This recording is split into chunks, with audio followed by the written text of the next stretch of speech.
Good evening, and thank you for joining us for the Bowman Charter Information Night. My name is Kristen Wells. I'm the assistant principal here at Ackerman at Bowman, and we are happy to be having this night for you. It's a little different than it has been in the past. In the past, it's been in person, but as you know, we're in this circumstance we are. So I just need to forewarn you that we may be experiencing connectivity issues, and if that happens, we are aware of the issue, and if we lose connectivity, please just hang tight. We'll try to relaunch the meeting again. And our IT director is on site, so we'll resolve those issues if they come up. So please just hang with us for a moment or two.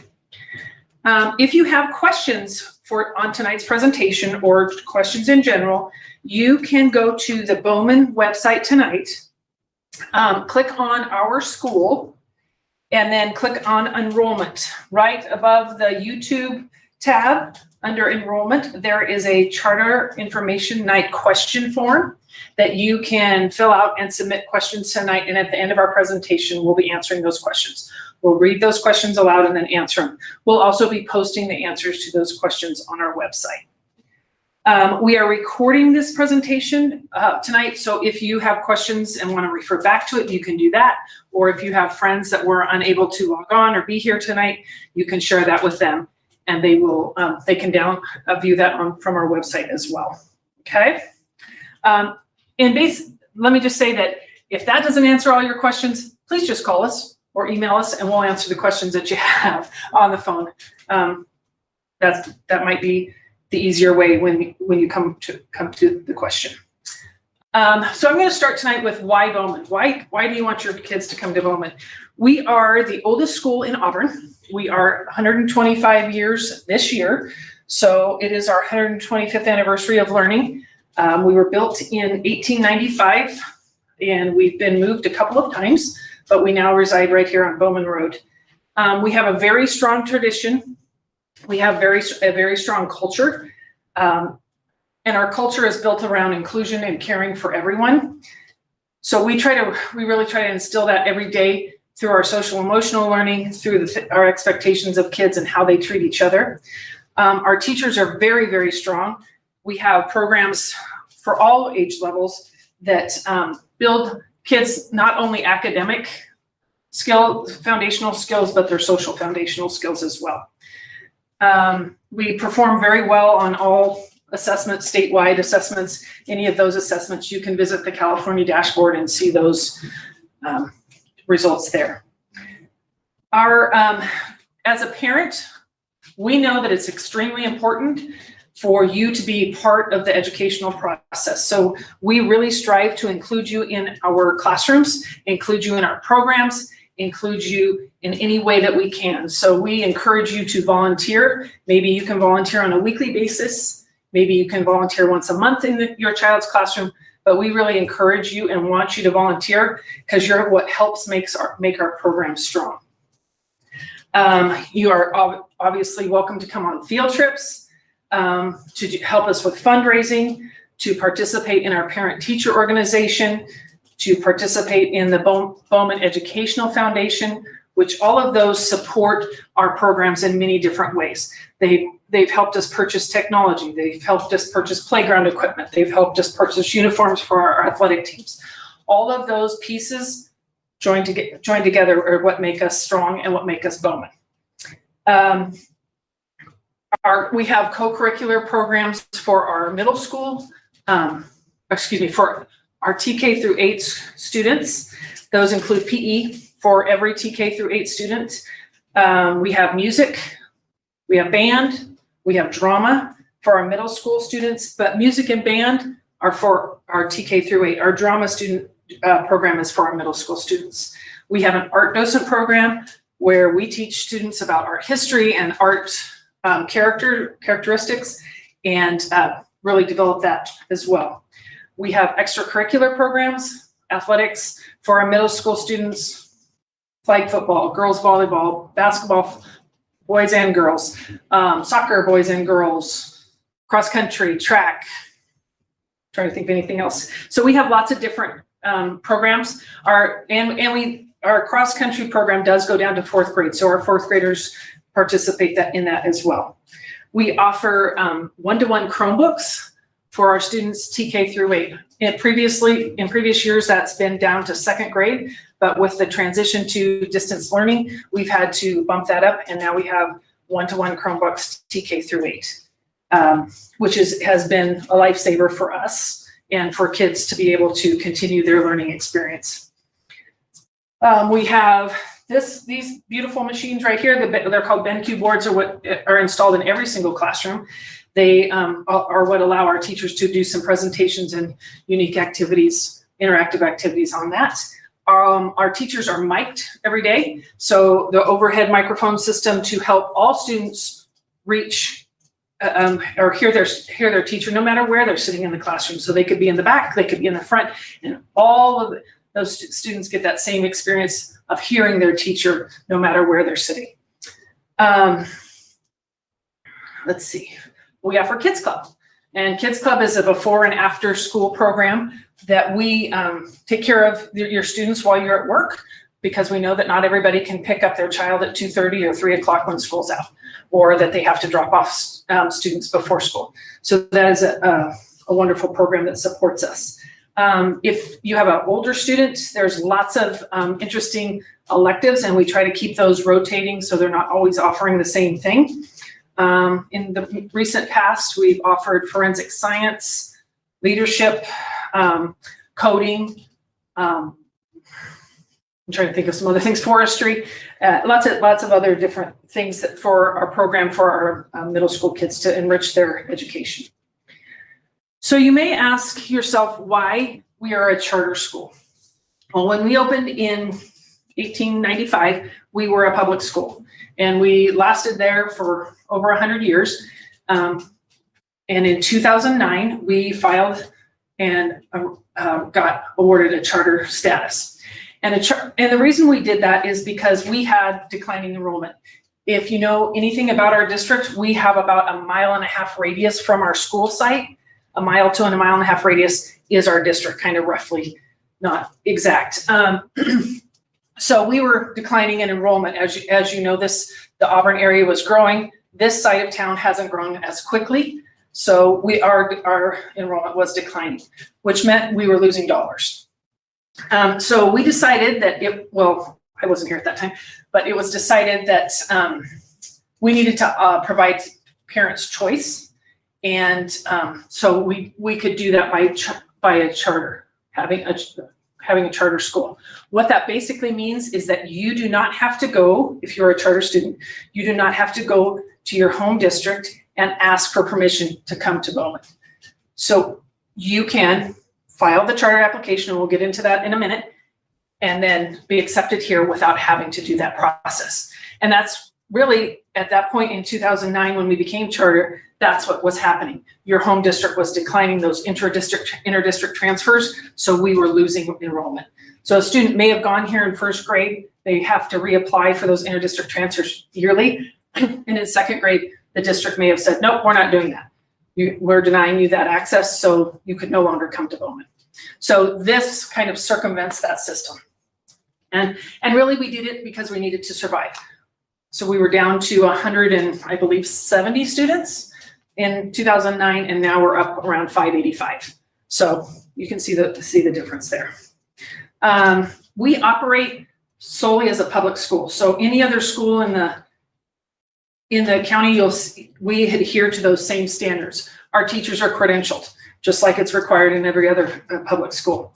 We adhere to the California state standards in all curricular areas. So we operate just like a public school. We're just allowed to have that extra population join us. Okay. So I'm going to go here. So I know you're here tonight to find out how you get in. So we're going to talk about that tonight through our presentation. So what's the different and what's similar? There really is no difference between Bowman and what happens at another public school in Auburn as far as their education The quality is going to be a little, maybe different. It may be similar. The curriculums may be similar, but we are, like I stated, we are the charter school because of the enrollment, but we run just like a public school. So we offer those same programs and follow those same standards. But we do have two classifications of students in our school. We have in-district kids and we have charter kids. And in-district kids are those students that live within our boundaries. And if you're not sure, the best person to call is our school secretary, because she can tell you. I can't tell you because she has the list of what streets are and are not.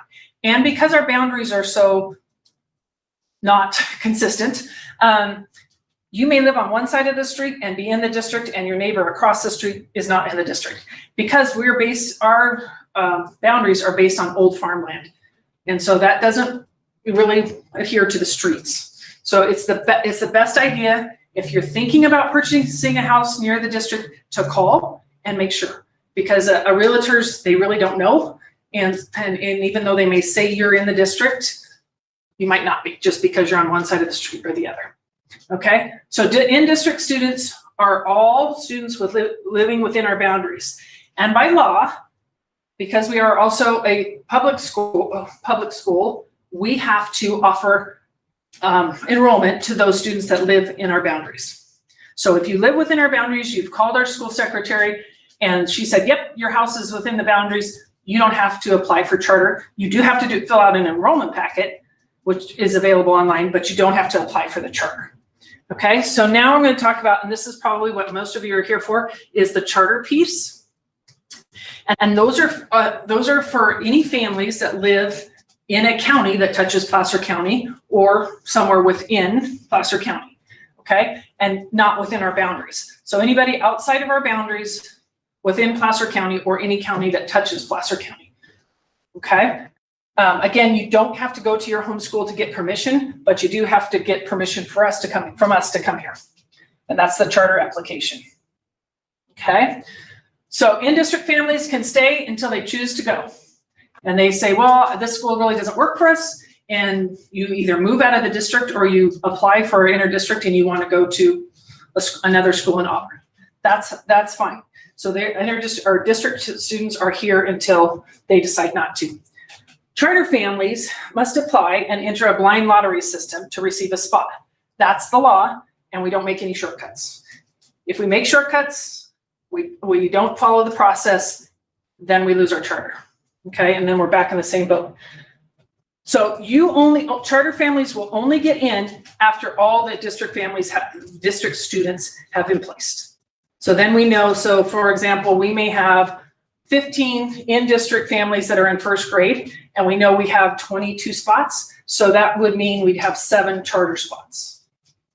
Okay. All right, this is a confusing part, and I may have our school secretary who's sitting right here with me help me out here. So what happens if we move in or out of the district? These are nice houses, by the way. We picked good homes. Okay, so you move into the district. Like I said, call our school secretary and make sure you're first of all, before you move, that you're actually in the district and that's where you want to be. Okay, so you cannot be denied. Ed Code says we have to let you in. So if you're a district family, then you're in. Okay, no questions asked. You have to provide proof of residency, all those. You have to fill out the enrollment packet, and that's available online on our website. But you're in. Okay. If you're a charter student, we have a hierarchy. Just to be fair to our families who are already charter in here and have students here, and those that are returning. Okay. So our returning charter students have been here, are students that have been here in the previous years. And once you're here, you're here. You do not have to fill out the charter application every single year. Once you're here, you're here. Okay. Charter siblings are those siblings of these kids. So they're the younger kindergartner that's now starting school, or maybe a younger sibling moved or an older sibling moved back into the house. And so they have second priority. Okay, there's an exception here. It's the new charter students, and I'm going to have Mrs. Reed, our school secretary, talk to you about that. Our school and district secretary talk to you about that, who that is. So go ahead. So the exception would be if you had, let's say you're currently living in the district and it's mid-year and you leave the district, you move out of the district, but you want to stay here at Bowman. As long as the classroom is not impacted, that's fine. We don't have a problem with that because we're maintaining our class sizes. However, if that class is already impacted, we'll let you finish out the year, but then the next year you may be asked to go back to your district because you're no longer living in our district and you're actually taking money away from the district that you should be going to, and we physically do not have this space for you to stay here. That has happened on 2 occasions, but we've been doing this since 2009 and have only had to do that twice. So the likelihood of that happening is not a great likelihood, but we just need to make sure that you are aware that that can happen if you live in the district and you move out of the district. Okay, thank you. That's the one I get confused on. So again, you're already here, but you're a student and you've become now a charter student because you've moved out of the district and you weren't part of the lottery system. So that's what that is. Again, questions? Ask Mrs. Reed, our school's secretary. Okay, so our first priority is our returning. Our second priority is our charter siblings. And now we have new families, okay? So these are new lottery participants. They don't have a sibling here. This is the first time they've applied to go to Bowman. The lottery is chosen at the end of this month. That's why it's really important that you get your application in before January 29th, because that's the date of our first lottery. And that way you're going to get a higher number. Every new charter application after that goes to the bottom of the list. So every Friday we collect any charter applications that may have come in, and we give them numbers starting with the highest number. Okay. And again, this exception goes back to that new charter. So new charter families, it's extremely important that you get that paperwork, and it's not just some of the paperwork, it's all of the paperwork. Okay. Charter is for any family who lives outside the district, and the charter law states that there must be a blind lottery process, and that's exactly what we do. We put everything all together. We don't know who's drawing what, and we pull a number, pull an application, and that's the number that application gets. And we do that by grade level. So how do classes become impacted? Well, as homes are built within our boundary, typically students move in or children move in, or apartment complexes or whatever it is. As homes are built in our boundaries, children move in. So in 1 year, we may have 15 first graders that live in the district in a class. And then next year, we may have 4 more. So now we're up to 19 in second grade. And as that class goes into third grade, now maybe we've moved to make 2 more. So now we only have 1 charter spot. So that's one of the things how we don't have any control over. As homes are built within the district boundaries, as children move within the district boundaries, we have to let them in. So it means we have less space for charter. So we try to keep our class size small. So when it reaches those cap levels, that's when we have to make the tough decisions.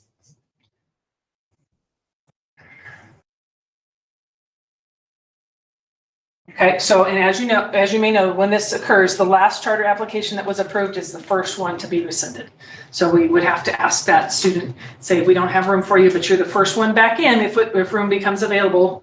But we have to ask you to go to your home school at this time.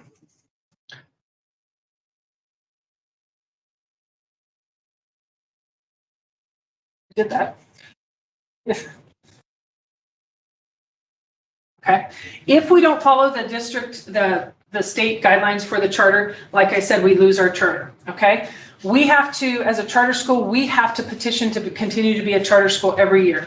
Every year we must prove that we did the lottery the correct way. That's the #1 reason charter schools get those suspended. Okay. Every year we must do an LCAP just like every other public school. And we must go work through our Placer County Office of Education. They have a review of us every year. And we go through that process every year to make sure that we're following the guidelines, that we're following state standards, that we're doing everything we're supposed to be doing. We believe that we provide parents a choice, and for us, we need to compete. And so that's why we have such a strong program, is because we know we are a school of choice and we need to compete. Charters, as you know or may not know, are under a lot of scrutiny because just because of the public perception of what charters may or may not be. So we have to be 100% accountable to all those laws. Otherwise, we would lose our charter. Okay? So we don't make any shortcuts. We don't cut any favors to anybody. We know everybody has to go through the same process. Okay? That's it. Okay, so that's the end of our presentation. All of the information from tonight is on our website.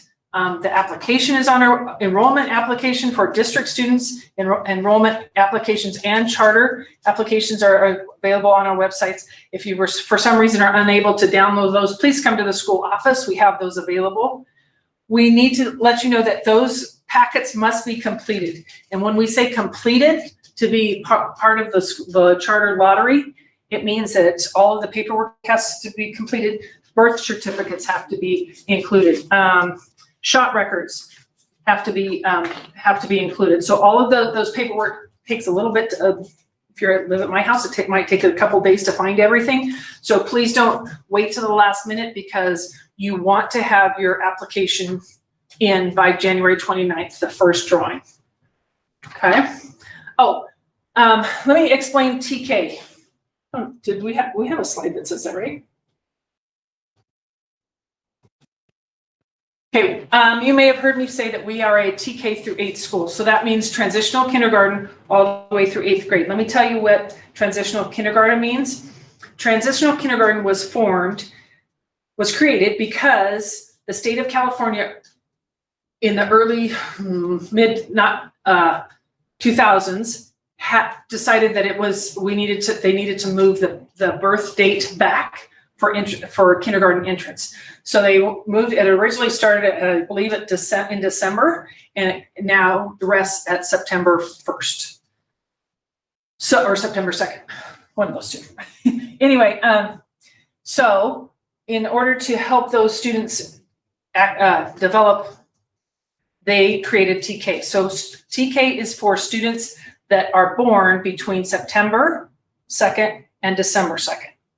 2016 for this year. Okay, so that means they are 4, almost 5. They're 4 turning 5 within the September through December month. Okay, so those are the only dates that qualify for TK. If you were born before September 2nd, you go into kindergarten. If you were born after December 2nd, you have to wait another year because that's the qualification you have to meet for TK. Now, if we have a small enrollment of TK, say we like to keep that class even smaller, probably around between 14 to 16 kids. If we have a smaller number of enrollment, we may extend that to say December 15th or December 30th, but we really do not go past December 30th. Then you get into a whole other dynamic of 3-year-olds working with 4-year-olds. And so, what you really don't want is those students being 17 or 16 and a half when they graduate from high school. So we don't do that. So keep those dates between September 2nd to December 2nd. So again, if you're questioning and you're not sure, there is a chart on the website that, let me show you what it looks like. Looks like this. And you'll be able to figure out when your child's date is. Okay? It tells you what grade they may be going into. Anything else I've forgotten, Mrs. Reed? Just to quickly review the actual lottery process. When you pick up a charter application, the process is listed there for you. You need to turn in your completed packet. So again, we need to make sure that there is a birth certificate and that shot records are attached to your packet. Otherwise, you will not be included in this draw. The first random assignment is January 29th, as we mentioned. What we do is we take all the packets and we separate them out by grade level. And so when you reach out to me to find out what your number is, make sure you include your grade that you applied for. Because if you're applying for 2 students, you're gonna have 2 different lottery numbers. You're gonna have a lottery number for Jimmy, and who's going into 4th grade, and a lottery number for Susie, who's going into TK. And they're gonna be 2 totally different numbers because we have to make sure that we have enough seats in each classroom in order to take you. With that being said, Susie may be able to get into TK because we don't have anybody already sitting in those seats. But Jimmy cannot get into 4th grade because when we roll over all of our 3rd grade students into 4th grade, there might not be any open spots left.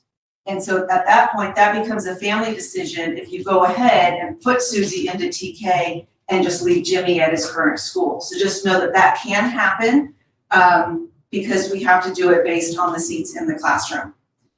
A week after January 29th, we ask that you go ahead and then email me, Julia, and my email address is in there, to obtain your number. Then we sit and we have to wait until May, June, and July, and we do this process all throughout summer because in the meantime, we are always getting in-district students coming in and we have to seat them.